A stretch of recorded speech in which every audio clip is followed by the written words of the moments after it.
What is up, everybody, and welcome to the All-NBA Show, part of the All-City Podcast Network. I'm your host, Adam Mares. I'm joined by my esteemed colleague, Tim Legler. Legs, I had a lot of fun last night, personally, watching these games, including the Nuggets game. I'm excited to talk to you about it. Did you enjoy them as much as I did?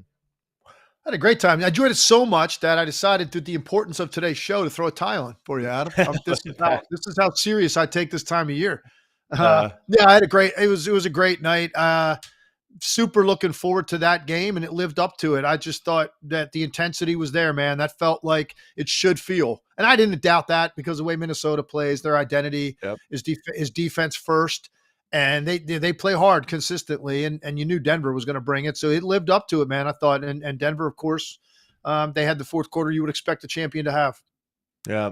No, in all sincerity, though, Legs is suit and tie here because he is in between SportsCenter hits and ESPN hits. And so we're starting this at a weird time, 12:15, but that's the nature of the biz. Legs squeezing this into the schedule as always. But all right, we're going to talk about Wolves-Nuggets. Huge game, MVP candidate versus Defensive Player of the Year candidate. Number one versus number two. So much drama in this game, and I think there's really half a show just to get into that stuff. But there's also Heat-Mavs that we're going to talk about. We're going to talk about the Magic fumbling it here at the finish line and losing to the Bucks, and then, of course, the Suns eking one out against Bones Hyland's Clippers. We're going to talk about all of that, and then later in the show, I'm going to ask Legs if the play-in has been a success. Very curious to hear what you have to say about that one, Legs. But first, presented as always by DraftKings Sportsbook. Stay tuned because you'll hear more about DraftKings and all it has to offer throughout the show. DraftKings, the crown is yours. All right, let's get into this game. Nuggets win 116-107. I'm going to give you my quick rundown on this one. I thought Rudy Gobert made a major impact in the first half of this game, really disrupting defensively, just keeping Denver out of the paint. Jokic was attacking, and I thought Jokic had his moments in the first half, especially in that second quarter where he took over for a stretch. But the staggered units and everyone else on Denver's roster I thought was majorly impacted by Rudy Gobert. And perhaps because of that, in the third quarter, coming out of the second half, Jokic went just straight through Rudy Gobert, scored 13 of the last 16 points of the quarter, completely dominated, and then the Nuggets dominated the clutch of this game to really open up a blowout win that was not as close as that score would indicate. So give me, what was your big takeaway and what stood out to you when you were watching this game? Yeah, it's watching Jokic all year. He's obviously had a great year. He's probably going to win another MVP, but you and I both know, you more than anybody know, that there are certain nights he transforms into this different type of player, right? Like this is serious business here tonight, and let me just go to work. And that's kind of what I felt like the second half was for him, man. He put it all on display, the whole bit, all of it. He had the perimeter shooting, he had the mid-range, he had the post work, he had the passing, he had everything that you love about Jokic all combined into one half. And where they really got like that, just that enough of breathing room and separation. I thought the way they closed the third quarter was really important. And I thought the way that they started the first half of that fourth quarter really set the tone for closing the game. They got great contributions out of their role players. I definitely want to dive into that because there was impact in this game way beyond what you are going to see statistically by some of their role players. And I think that as a result, you're looking at them and there's going to be major X factors for this team on a nightly basis that everybody, remember, going into the season was wondering, where's it going to come from? You lost Bruce Brown, you lost the utility knife guy that did all these things for you. Where are you going to replace that? We got a good taste of that last night, and it's going to look different, but the impact is just the same. But I think more than anything else, this is a Jokic game. This was him. He controlled it. He was spectacular. Some of the stuff he did with his footwork in the paint and the way he operated against Gobert, and the fact that he operates, Adam, in a way where he's so unbothered by a guy that's that big, that's that good defensively with that kind of timing and that kind of length and all that. And Jokic is completely unaffected by what he wants to do against him in the post. Even in a one-on-one situation, it's like he'll get whatever he wants because he's that good. He's that patient. He's that fundamentally sound. So that's what stood out to me. Like, wow, Jokic dialed it up tonight because he knew the importance of the game. So regardless of him saying this wasn't a big deal, he certainly acted like it was a very big deal the way that he played last night. That's what's hilarious about Yoke is, him saying, it's just a game, like it's regular season. I think the media is making it into something that's not. The way he approached the second and third quarter of this game, and obviously the fourth to close it, but the loud parts of it were the second and the third quarter. The way he approached those were like, of course this is a big game. Nikola doesn't step outside and act that aggressively that often in the regular season. He game manages, he gets guys involved, he tries to play the quote-unquote right way. But we all know when the games matter the most, he becomes extra aggressive looking for a shot. And last night, there's no perfect defense. Perfect offense will always beat perfect defense.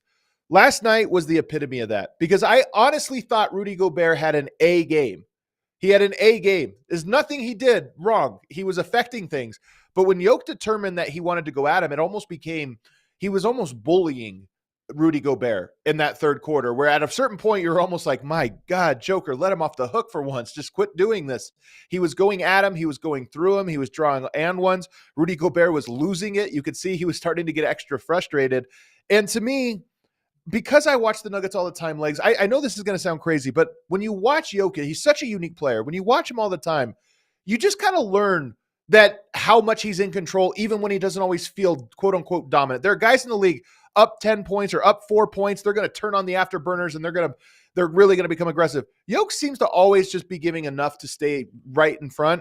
But then you get a game like this where you're reminded he always has these in the tank when he needs them to go to that level. And that level, if you critique Jokic and where he belongs amongst the Lukas, the Durants, all these other players, people will say, well, he's a great all-around player, but not the scorer. Nights like last night, you go, he's as good as any scorer in the NBA, going at the best defensive player, going right through him and scoring completely at will. I think you're right. I think that's what is really kind of incredible about him. He can do this whenever he wants to. That's the truth.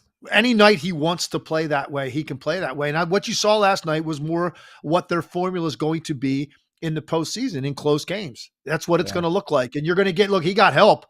I thought Jamal Murray was very good in this game, man. And he had some important contributions in the fourth quarter offensively. I thought Michael Porter Jr. was great. He picked his spots. He made some big jump shots at a time in the game when, it could go, they were down 5, it could be down 7, he misses this shot. Instead, boom, there you go. He cut it to 3, cut it to 1. Like he had those kind of moments. And then obviously you got this incredible frenetic energy out of Peyton Watson and Christian Braun. That was just, spectacular to watch. But it was Jokic's show, and he does what he wants. I've said it before about him. Nobody understands leverage better than Jokic, and you saw it on display last night.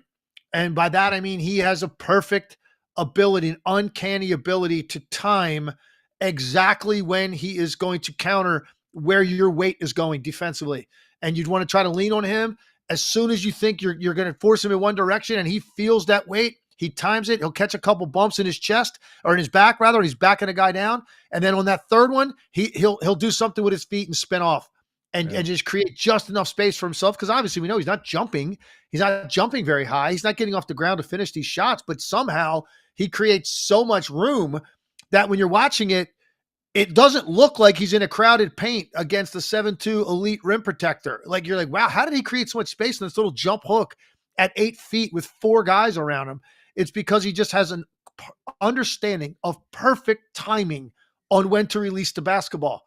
And it's just incredible to watch, man. And so this debate about MVP has been going on and the Embiid injury changed things. And, so now people are wondering to what extent is this vote going to be eaten up by Shea or by Luka or whoever, name them.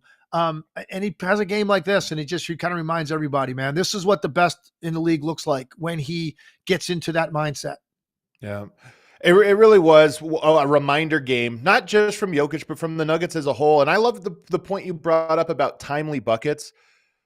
The Nuggets are battle tested. They have the continuity. They've been through so many different battles. It is a skill. the knack for knowing when a possession is extra important. And you're right. Minnesota kept making runs in the first half of this game. They just kept doing it to where the lead would get up to 9 points and then Denver would have to make another run. But Denver always seemed to know when that moment was like, okay, we're behind by a little too much now. Yeah. We need to lock in. And it was different guys. And I love that you brought up Michael Porter because there were 2 shots he hit, spaced out by about 5 minutes. But both of the that were huge. One was that baseline jumper. I think another one was a kick out 3. Both of those shots were huge, but they also were shots that came when he hadn't touched the ball, not shot the ball, hadn't touched the ball for like 7 possessions. And all of a sudden the ball finds him in a really important moment. And to me, this is another trait of a championship caliber team is when guys, your role players can not get bothered by that. Didn't touch the ball for 5 minutes. Huge. The ball swings to me on a huge possession. I'm still locked in and I'm still ready. And to me, those shots from Michael Porter were so huge and they were indicative of why this Nuggets team is the reigning champs. That's such a great point. The one was a kick out cross court pass by Aaron Gordon from the sort of the left slot to the right wing. And Anthony Edwards was guarding him at the time, but Edwards was sunk down to the paint because Jokic dove. So he drew that guys with the pass. But the pull-up jumper going toward the baseline was such a big-time shot, man. And it was later in the clock, and he got it. He elevated. He leaned back a little bit. Just a really tough 18-foot jumper. It had nothing but net. And that's such these are important baskets in the game. Like I'm really big when I watch a game on the little nuanced baskets that take place that are so perfectly timed and what could be the result if it's a missed shot, and what a team has the potential to do on the other end and how that could change the next 3 minutes of the game, because it's a lot different. You're down 5 and you miss a shot. Minnesota goes down and scores. Well, now let's say it's a 3, it's an 8-point game. Now that's going to take 3 minutes to erase that. Right. So this is 3 minutes of work coming up probably to erase an 8-point deficit, as opposed to down 5, hits that shot, down 3. Now you go down to get a stop. It's a 1-possession game. You could come back and tie it. Like that's how important shots like that are. And you're right. He had a couple of those. Jamal Murray had a couple of those as well. So, Jokic got really good performances out of other guys, but he was the guy setting the table. Also, your point you made, so true. That shows you the maturity level and growth of Michael Porter Jr., that he can space out some shots now and still be ready and locked in when that opportunity presents itself. I love the way he carries himself, man. I just think he has come so far in the last 2 or 3 years with his all-around game and his toughness, his mental toughness. And it was a great performance, man, across the board.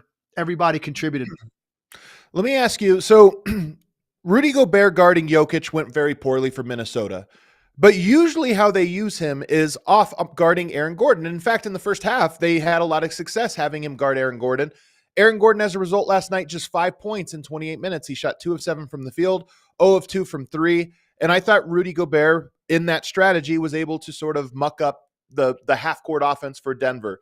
But Aaron Gordon also had 9 assists in this game. And I'm just curious how you felt Denver handled that specific strategy, because if there's one strategy that I think could work to slow Denver down, it's that one. Don't guard Aaron Gordon and have a great rim protector that is just kind of an extra body in the paint. So was it effective in your estimation? And what did you see from Aaron Gordon last night? Yeah, that is the way to play them. I don't think you can have Gobert guard Jokic. There's too much responsibility Jokic has on the perimeter that's going to draw him away from the basket. And look, even if Jokic wanted to, he could score on him from 25 feet by just going at him and spinning off of him and shooting these odd angled floaters and stuff, or shoot a 3. But more importantly, he's dragging him away from the basket, and what that creates on the backside for cutters and slashers and just their offense in general, defensive rebounding, everything. You don't have a choice. I think they set it up the right way. Aaron Gordon is going to spend most of his time kind of lurking and floating along the baseline, and it allows Gobert to stay back there and protect. And you figure out other ways to try to do the best you can to deal with Jokic and hope he doesn't have a 16 for 20 type of night where he's not that efficient. If he has just by his standards, like a really good game, they're probably going to be a 1-possession game with like 2 minutes to go. But he didn't have a really good game. He had a sensational game, and he took over as a scorer. But you don't have a choice. Make Aaron Gordon play the way that he played last night. That's your best chance, I think, to beat them. Now we've talked about this before. He's a great connector, like when the ball comes to him in the middle of the floor, he makes really good Yep. decisions with the basketball. But 9 assists is obviously, I don't know this. Is that his, like, has he ever had 10 assists in a game since he You know got to what? Denver? I don't. That's a good question. I'll try to look it up right now here. Yeah, I'm thinking that's But probably his highest number he's had since he got to Denver, maybe in his career. I don't know. Maybe he's had 10 assists at some point, but that's an incredibly high number for Aaron Gordon, because you don't look at Aaron Gordon as that kind of guy, like super skilled with his handle and his pass. He does so many other things well, but that's how they wanted to play it. And I think that's Denver's best shot. And look, it's going to look different next time they play them, assuming they play them at some point, because Towns is about ready to come back, and it's going to be different. And the way that they can approach it, and the level of offense you have on the other end, and the ways you can attack Denver are going to look different. But with this particular lineup, you don't have a choice. That's how you have to play them. Yeah. I just looked it up. He had one other game with 9 assists since he's been in Denver. He did have a 10 assist game when he was in Orlando. But the reason I think it's so fascinating though is that it was so deliberate. And that's why I say whenever you see an outlier like that, like 9 assists, obviously very rare for Aaron Gordon, but whenever you see it, how do you take it? If you can't shoot the open three, if you're not going to make the corner three with Rudy Gobert just completely ignoring you, how do you take advantage of it? And it just seemed like Denver said, the way we're going to take advantage of it is if the ball does find you and you're not feeling your shot or whatever, and you don't have a great attacking lane to kind of go downhill at him, then he still has to rotate over if you're going to do dribble pitch action or be that connector. Now you can make the kick out pass to somebody else, set a screen. Rudy Gobert's not in position to step up on that screen. And I just have to imagine a lot of it is that, and was very thoughtful of, okay, don't just settle for shots. Don't just barrel towards the rim and get blocked or whatever. Try to find other ways to take advantage of it. And at least last night it worked. You mentioned Karl-Anthony Towns. Here's why I think having him back, should these two teams match up in a playoff, will be really important. The minutes you have to beat Denver, and these minutes aren't that important, especially in a playoff, but you have to beat them when Jokic comes off the court. And last night, Denver was able to maintain in those minutes, in part because Minnesota just didn't have enough scoring. Like when they go to their second units, they can play defense, but they didn't have like, oh no, here comes a 6-0 run because they just had somebody to go play through. And I think that's where Karl-Anthony Towns is going to make the biggest impression. I don't know defensively if he's going to be a better option what they had against the starting lineup, but I do think that you can throw him out there when Peyton Watson and Christian Braun, as good as those guys are, they're not bigs that are going to guard him. And so you just try to bludgeon him there and maybe make Jokic and Murray have to come back even earlier. So that to me is why the Timberwolves should have hope that things could be different in the playoffs. I agree. The other thing Karl-Anthony Towns is going to do that Naz Reid is not going to do, and I thought Naz Reid played a weird game last night because he almost looked like he was like intent on proving some point. He's been playing great for them, but primarily a lot of the work he does is as a perimeter player. Like he's probably their most consistent 3-point shooter, I feel like, and he was just doing all kinds of stuff off the dribble and trying to score on guys with his left hand in the post. These really difficult shots. And I was going, wow. And he ends up 6 for 19 in the game and doesn't have a made three. And that's what differentiates him, is the fact that he can step out there and shoot the ball like that. So I thought his mentality was like too aggressive last night. I thought it hurt their team.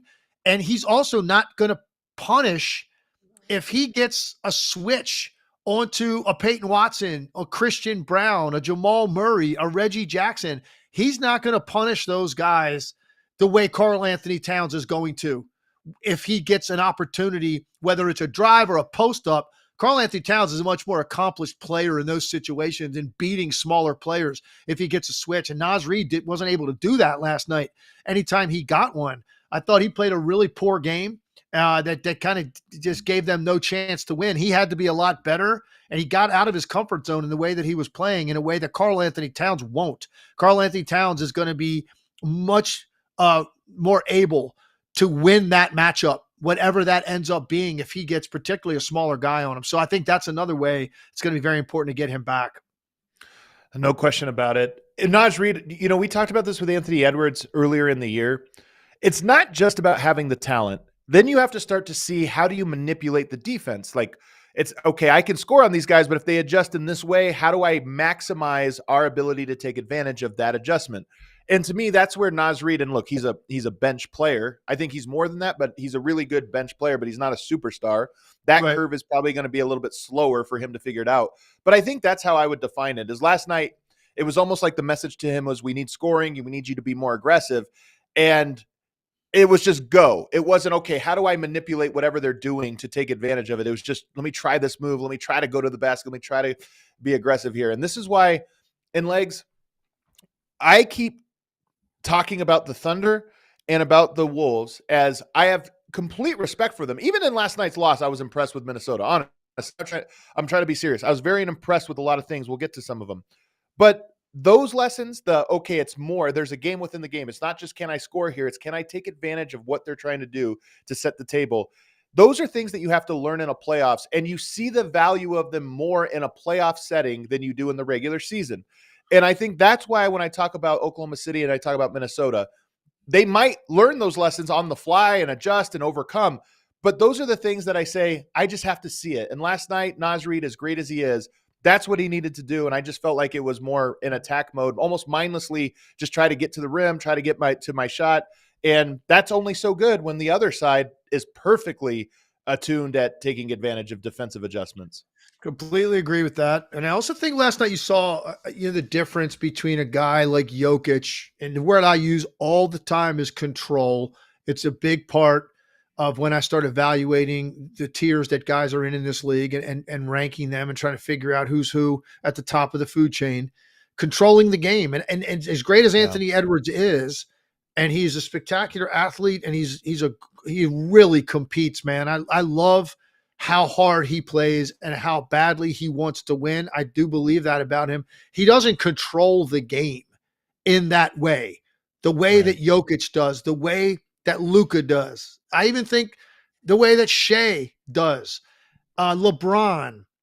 It's different with Anthony Edwards. It's like these quick bursts of like greatness, right? As a raw offensive player, but you don't feel like possession by possession, this guy is moving all the pieces, right? And that's what a guy like Jokic does. And that's why I think, look, if you think about it, Minnesota's been near the top of the Western Conference all year long. You don't hear Anthony Edwards' name come up as far as MVP. Like, will he get votes? There's other guys, even Jalen Brunson, I'd put in that category of control, possession by possession. It's in their hands, and they're dictating so much to the defense. They're not having stuff dictated to them. They are the ones that are dictating to the defense how this is about to go. You don't feel that as much with Anthony Edwards. And I think that's why I think Minnesota and Dallas are the two biggest threats to the Denver Nuggets. No question for me. To what extent are they legitimate threats when you have a guy like Jokic who could do what he did last night when he needed to? Yeah. And you're talking about the spectacular play. He had, I think, 2 or 3 threes in a row. I think it might've been the start of the third quarter. And one was like a crossover step back 3. That was just a wild shot that he drained, and he was filling it. And to your point, those plays are spectacular. They're impressive and they're incredibly impactful, but very few players can do that for 48 minutes. Those little heaters come in pockets. And that's the difference, is you need to have the other stuff kind of there. And I actually think he has it better than ever. He's improving in that category every year, and even month by month this season. But you're right, there is levels to it, and he still has another level. All right, let's get into the guy I really want to talk about. I've been setting the table for this guy all year with you. I know where this is going. Peyton Watson had 6 block shots last night. Yeah. I think he's the best shot blocking wing player in the entire, like, non-power forward, non-center, not blocking shots at the rim. He's blocking shots out on the perimeter. I think he's the best in the NBA effectively as a second-year player. The guy is unbelievable. And last night, I always say, for him, it's maturity, it's focus, it's execution. He had those things last night, and he was probably the best perimeter defender in the game, and a game that featured Nickeil Alexander-Walker, Jaden McDaniels, 2 phenomenal defenders. Peyton Watson, to me, looked like the best defensive player on the court, and Michael Malone trusted him to close the game. He doesn't close games very often. I don't even remember if he's closed a game this year, but he gets 23 minutes, and he closes with an exclamation point, locking up Anthony Edwards, locking up the Timberwolves, making big-time plays. So what did you see? I've been raving about this guy. Last night was like, if I had one tape to show you and say, tell me what you think, it would have been last night. Last night, Peyton Watson had one of the most impactful 23-minute 2-point games you're ever going to watch in your life. Yeah. That's the extent to which he had his fingerprints all over this game. He's got 13 blocks in his last 80 minutes of playing time. 13. Think about that. that would put him at the highest block per minute, like, of anybody in the league. And the thing is, that's just the quantified 6 blocks that we know about. Those are the tangible ones. What about the other half a dozen plays when he's literally altering a shot or getting hand on a jump shot release? Or I saw plays where he was flying through the air at the rim and making a guy just mistime his release to the point where they missed a shot. So he has arrived, man, as an absolute impactful, game-affecting defender. And that's where he's at. The offense is an absolute supplement. And earlier on, when a guy's trying to make a name for himself or establish himself with somebody's rotation, normally you're going to say, he's got to start giving you, some consistent scoring games, and you start to kind of take him more seriously. I'm watching this guy last night. I'm saying, man, if he has games in the playoffs where he scores 2 points, 4 points, 6 points, he can still be one of the most important players on the floor because of how much ground he covers, his length, his absolute want to defensively. He's got great instincts for his timing. I mean, he even made a play. I couldn't believe he did it. It actually, really not the smartest thing in the world. I think it was the end of the first quarter, maybe. The Wolves were coming up the floor, and the Nuggets took a foul. There's 1.5 seconds left in the quarter. And they threw the ball into Naz Reid, who shot like a fadeaway 30-footer, and Peyton Watson blocked it. And I'm going, what are you doing? Like, what? But that's how good his instincts are for it, man. Like, Mike Malone probably had, his heart in his chest because you might have given him 3 free throws for no reason. But still, my point is, he's that confident in his ability to go up there and challenge shots and his timing to do it. He's so long and wiry. He looks exactly kind of like the profile of Jaden McDaniels. And we talk about Jaden McDaniels as defensive player of the year type of candidate or first team all defense type of candidate. And I think Peyton Watson has the ability to get into that level. And this postseason might be his opportunity with some of the guys that he's going to get an opportunity in 20 minutes a night, whatever it ends up being. Some of the guys he's going to get a chance to guard.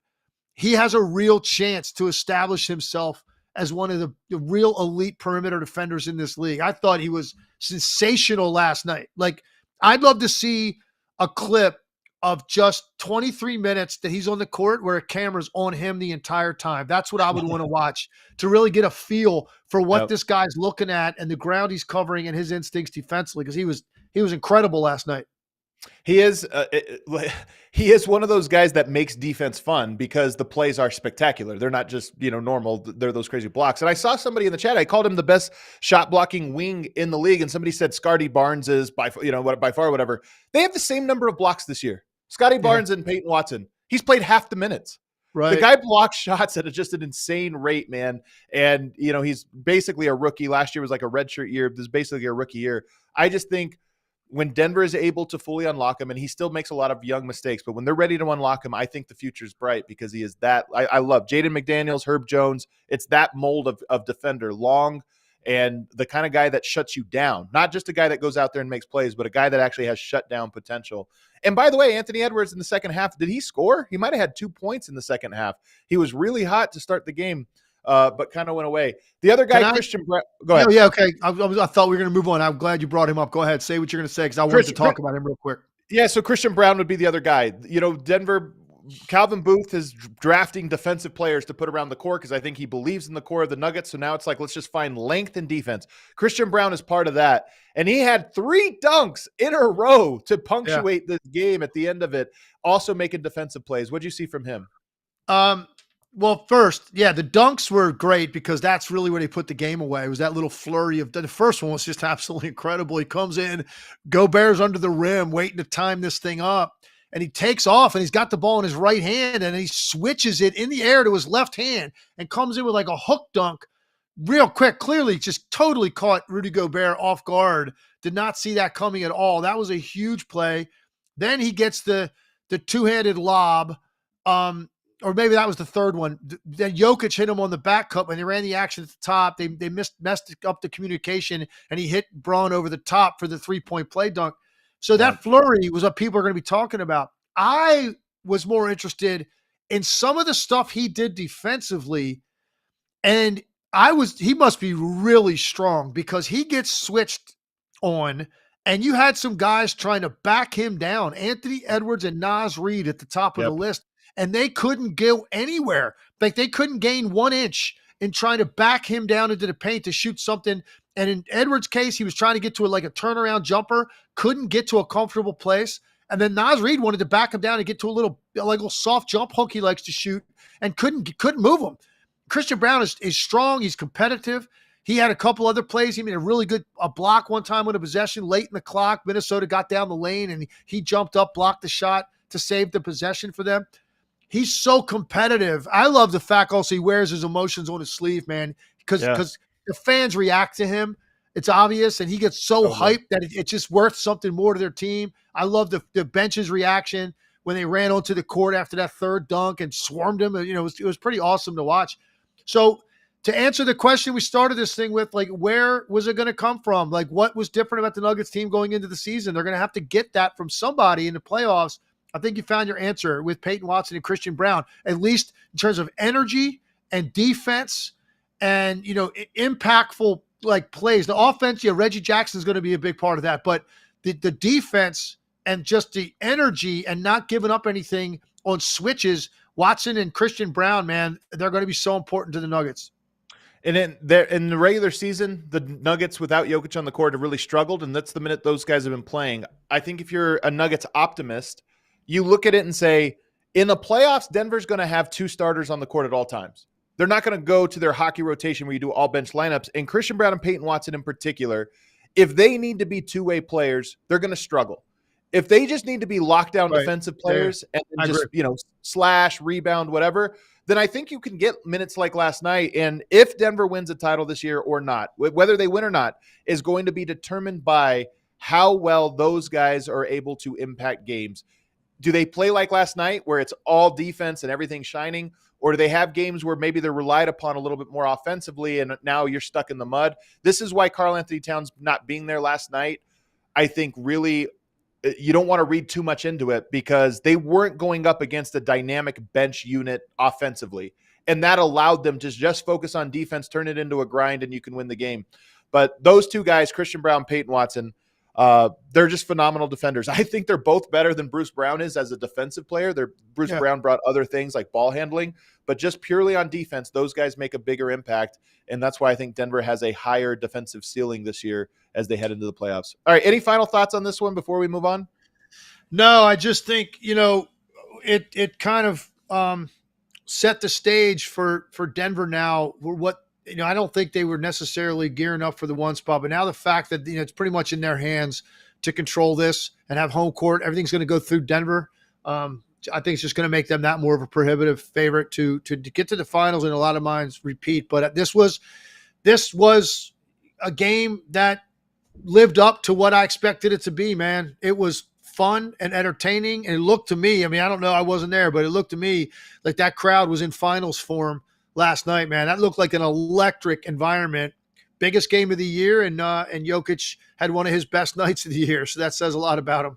That Nuggets altitude, home crowd, all of those things in full effect last night. So it was a really good peek into what I think we expect here in about 10 days when the playoffs kick off in Denver. It was a great one. All right, let's take a break. On the other side, we got to get to some of these other games, do kind of a quick rundown of the other games, as well as ask if the play-in has been a success so far. While we head to break, do us a favor and hit that like button, hit that subscribe button so you never miss an episode. We're talking hoops 4 times a week, and it's going to be extra special here as we get ready for the playoffs. Speaking of playoffs, maybe you want to buy some playoff tickets. Get in on it right now. Head over to the Game Time app because it's the easiest way to buy tickets and really to figure out where the best deals are. They have flash deals, zone deals, last-minute tickets, and they make it easy to buy all types of tickets for every type of event in your area. In fact, if you don't know what you're doing on any given week, say this weekend, you can always see what's going on in your neck of the woods by just opening up Game Time and seeing the events. Just click on the events tab and see what's going on. Maybe there was a concert you didn't even know about, a sporting event you didn't know about, or maybe even a festival, and you can peruse tickets right there. They also have the feature where you can see what your seat looks like before you purchase it. They have a little zoom option so you can actually sit in that seat and look and see if it's the view is what you wanted. So head to the Game Time app, create an account, and use code ALLNBA for $20 off your first purchase. Again, create an account and redeem code ALLNBA for $20 off. You could probably find tickets to a festival or event this weekend that is only $20. So if you use the code ALLNBA, it's free. Last minute tickets, lowest prices guaranteed. Also want to tell you about our presenting sponsor, as always, DraftKings Sportsbook. NBA is in full swing. End of season awards. Playoffs are getting ready to start. The Mavs and Clippers are locked into a first round playoff series. They're going to be playing in the 4-5. Maybe you want to put a little action down on that one, get a little bit early on it. We don't even know who's going to have home court in that series yet, but you can get a little bit early on it and make your prediction on DraftKings Sportsbook. They're official sports betting partner of the NBA, and right now new customers can bet $5 and get $150 instantly in bonus bets, whether you win or lose.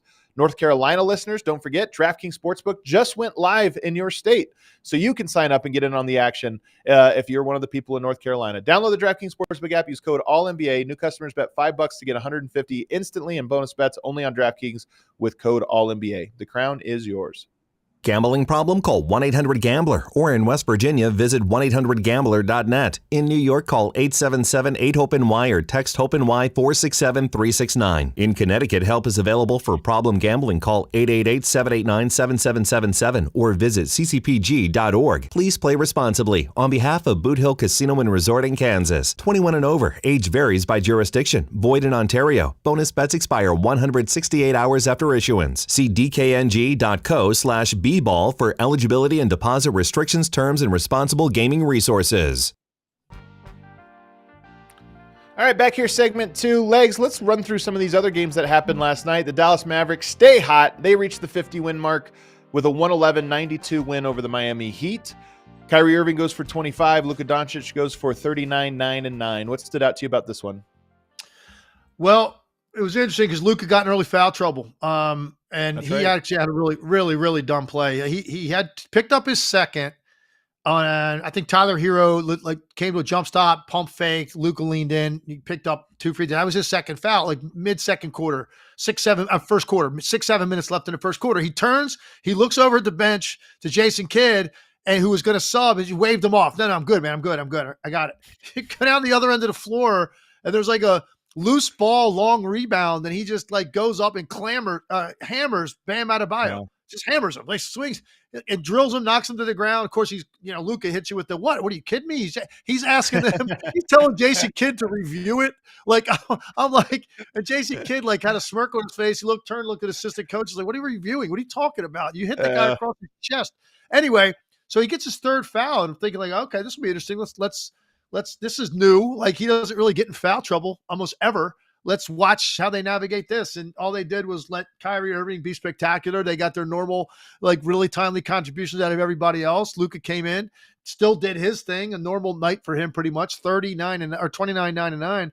But it was how they navigated that. Again, really important game for the Heat and how easily Dallas dispatched them with the way they're playing right now. This team is absolutely rolling.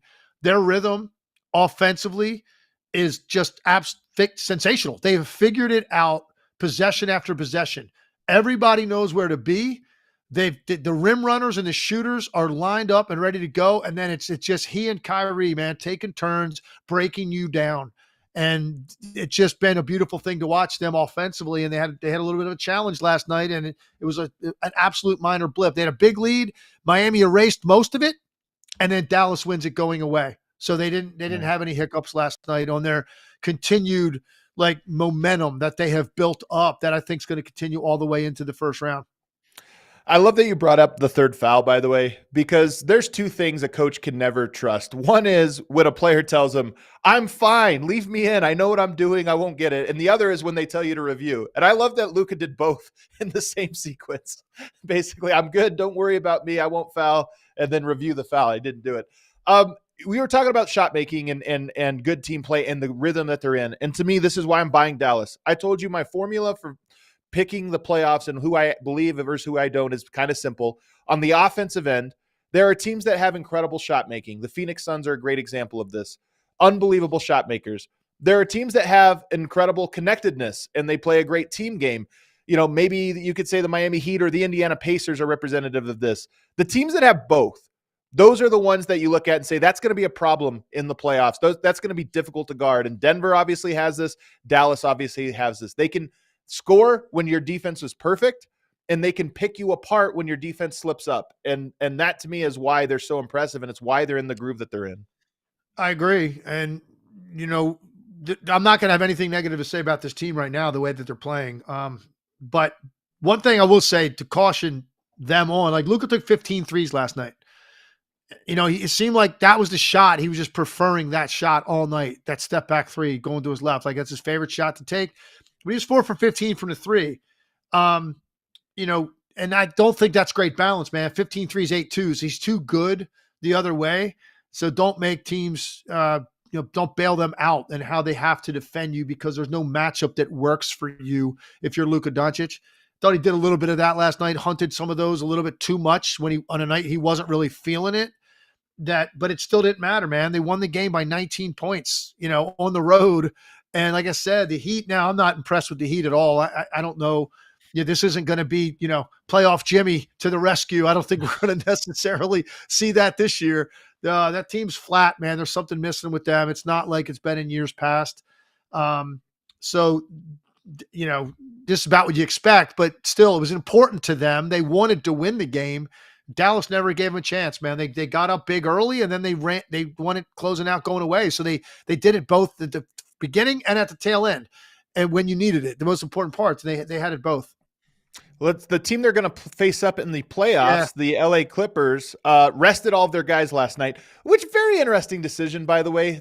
Unless I'm mistaken, they do not have that 4 seed locked up. They could still fall to 5 and then have to go on the road against Dallas. I know that pairing is locked up, but there's only a game separating with 2 to go. And because last night they lose to the Suns 124-108. And Legs, we're going to talk about both teams here. They didn't play their guys. The Suns have to come from behind in the fourth quarter to win this game because Bones Hyland goes crazy, 37 points, 9 assists. What do you make of this? The Clippers were trying to punt this game, and the Suns almost punted it right back. Yeah, it was crazy to watch. I mean, you got the Clippers stars over on the bench having the time of their life, laughing and yucking it up, watching Bones Hyland, annihilate Phoenix. And you get to a point where you're down in the fourth quarter. They're sitting everybody. And by the way, let's not forget, the night before, the Clippers went into Phoenix and they were up 35-4 to start the game. So you completely humiliate them on their home court. Now, Phoenix made a run, and it ended up not being enough. The Clippers win the game. The next night, you get to go play them again after that, and they're not playing those guys, and it takes everything you have to pull away in the fourth quarter. All signs are just pointing in the wrong direction for Phoenix, and this is an interesting thing, Adam, the way this has turned out, and nobody could predict where Denver was going to finish. Like, it was impossible to know. Feel pretty good about it now. They're going to be the 1 seed. But as a result, that 5-4 matchup, which is the one I think you wanted to try to avoid if you could, is where Dallas and the Clippers find themselves. And at one point, 2 months ago, the Clippers looked like maybe they were going to be like the biggest challenger to Denver, and it's gone sideways. They've been basically a 500 team now for a while. So and Kawhi's been out. I don't know if they're just absolutely preparing him for the playoffs. Inflammation in your knee, if that's legit and that's the reason, that's concerning that he's going to be able to make it through any sustained playoff run. So they've got a lot of questions. And then you got Dallas, who's red hot. But, man, you wanted to avoid Denver as long as you could. And now the winner of that series is going to probably get the Nuggets. It's not over yet, right? I mean, Denver still has to win a game? Well, I think they have to win 2. I mean, assuming Minnesota keeps winning, Denver's going to have to keep winning. Okay, so maybe it doesn't end up that way, but I think was what Denver put in. Why put all that into the game last night for Denver if they're not going to play the same way the next 2 games and end up with the 1 seed? So it's just interesting now, man. That second round matchup, no matter who escapes that Mavericks Clippers series, you get Denver against one of those 2 teams in the second round. That is going to be a hell of a series. And I think Denver plays 2 tanking teams. I think it's Memphis and San Antonio. So Denver, they should have an easy path to wrapping up. So you have to assume they'll be that 1 seed. But you're right. We're predicting it was going to be Nuggets Mavs in the conference finals. I'm gonna stick with it and say it's going to be Nuggets Mavs in the second round, which will act as the conference finals. I think that's probably how it ends up shaking out.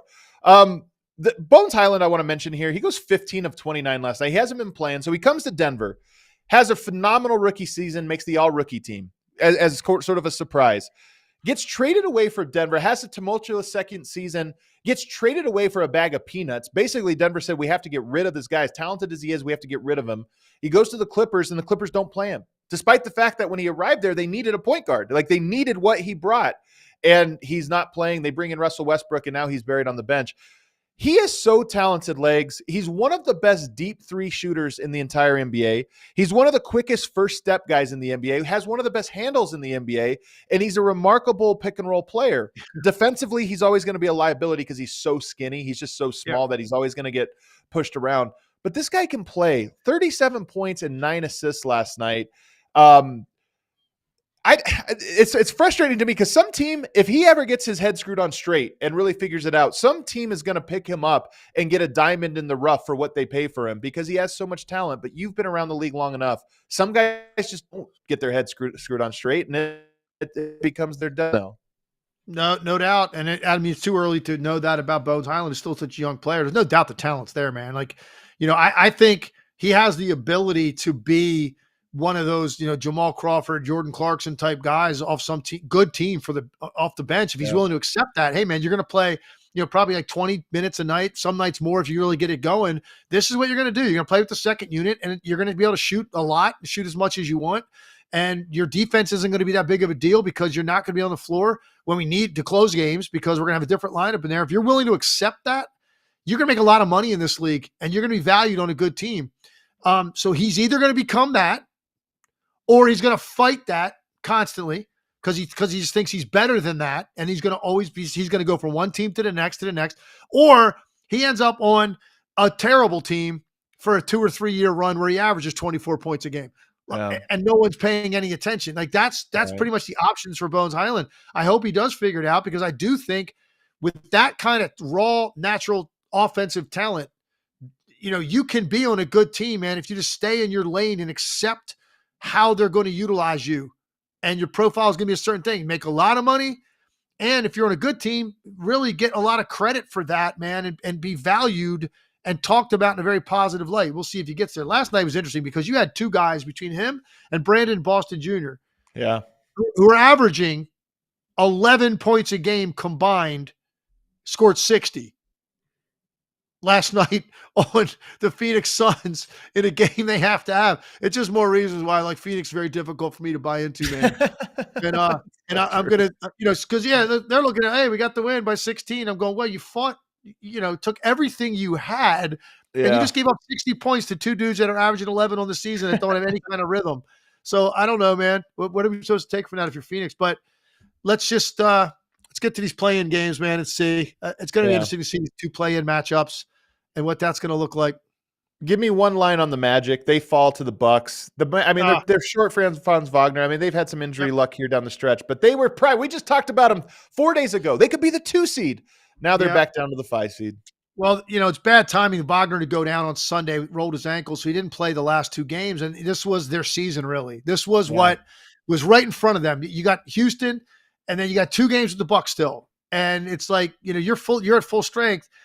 You got a chance to finish 2. And as a result, unfortunately, don't get either one of these games. And so now they're all the way down to 5, tied with Indiana, by the way. So they could still fall to 6. I've been always sneaking in my Indiana Pacers flattery every chance I get, man. I still just find them fascinating. I love watching them play. And now Orlando could fall as far as 6. And I don't even looked at all this. There's too many scenarios. I mean, is Philadelphia still in the mix, I guess, to catch them? They're 1 back of Orlando. So it's still possible. Wow. So you could still end up possibly with Philadelphia escaping the play-in and Orlando ending up in the play-in. Like that's possible still with a couple games left for all these teams. Super interesting, man. That would be so. Hey, as long as you're tragic. 7 or 6, you're in a good spot in the East, I believe. Yeah. Because you're not in Boston's side of the bracket. You're not in the 5-4 series. 7 or 6 is where you want to be for those teams, whether it's Philly, Indiana, Orlando, Miami, whoever that ends up being. All right, we got to get out of here in about 4 minutes here, Legs, but I want to go to a new segment we're going to call The Big Question, presented by DraftKings Sportsbook. And the big question today is, has the play-in worked? Has it been a success? We're, 4 or 5 seasons into it. Is the play-in a positive thing? Is it making there more intrigue, more teams into it? Or is it feeling kind of ridiculous that we have this, the 10th seed, 44-35, or in the East, 36-44, and they still are in the playoffs. How do you feel now that we're several years into this? I like it because the main reason I liked it from the beginning was it gives more fan bases longer to stay in the season. Right. Because it's, you're a diehard fan, man. Your team's kind of out of it. It's a long year, man, to stay invested in that. This gave more teams, because think about it. If we're talking about 10 teams getting in, so you have, additional 2 teams, that really means typically you might have 12 or 13 teams that are real relevant going into the last couple weeks of the season. And that's like almost the whole league. I just think that's good for the fans to allow more teams to be included. So I think overall it's been a success. But what's interesting this year, we're not getting that drama beyond 10. Yeah. I think that's how bad 8 of these teams are. The fact that you're not bad, that you can't even sniff the 10 spot with like 2-3 weeks left in the season is really amazing. Because normally in the past, like we're talking still about who's going to get that last spot. Well, we already know it. It's already locked up. Brooklyn is 11th, and they're 4 games back in the East. And then Houston is now 5 games back. It's amazing. It just seemed like yesterday they were breathing down the Warriors' neck, and now they're 5 games back of that last spot. So it's just interesting that it just turned out this year it didn't accomplish including more of those bottom feeder teams, because there's 10 teams that just have, completely irrelevant. Normally you're going to have more than that in the mix. But overall, I like it. I don't know about you. I like it. I like the one little taste of NCAA one and done format that we get right there at the beginning next week. I think it's good because it has flattened out the league a little bit. The Celtics have won 62 games. They have 2 more to go. They might get up to 63, 64, which is you're in historic territory when you get up in the 60s, in terms of wins. So that's almost an outlier. But everybody else, like the Nuggets, might get to 58. 56 right behind them, 57. Like that's a lot of wins, but it's not so crazy. And I think that is the flattening of everything. And then lastly, we keep talking about it, but there's 3 days to go in the regular season. 4 days, I guess, to go in the regular season. There's of the 20 teams in the playoffs, all of them actually still have odds on they can move up or down in the standings. Even Dallas and the Clippers, who are locked into the 4 or 5, but it could flop who's the 4 there. That just is pretty unprecedented. We don't remember that being the case in years past where all the seeding was up for grabs all the way down to the final tape. And I do think that's the play-in. But I will say, it's a little gimmicky. There is a part of me that feels you were a 10 seed. Why do you have a shot at a championship? But nonetheless, I'll take what we can get to make the game a little bit better. Cue that outro music, Emma. We got to get out of here. Both of us have places to run and to be to. But that does it. We've got one more show of the regular season. And then after that, it's going to be starting to look to the play-in and the postseason, which I'm excited for, Legs. That's it, man. And I will not be with you tomorrow, but I will be back with you next week as we start to, talk about finally we know who's playing who, starting with the play-in. So I'm really looking forward to getting back with you on Monday. Tell everybody you know about the show, everybody that's watching, because when the playoffs start, that's when we really get to dive into the X's and O's, get into the weeds. There's nobody better to do that than my man Legs. Everybody, thanks so much. Hit that like button on the way out. We'll see you on the other side.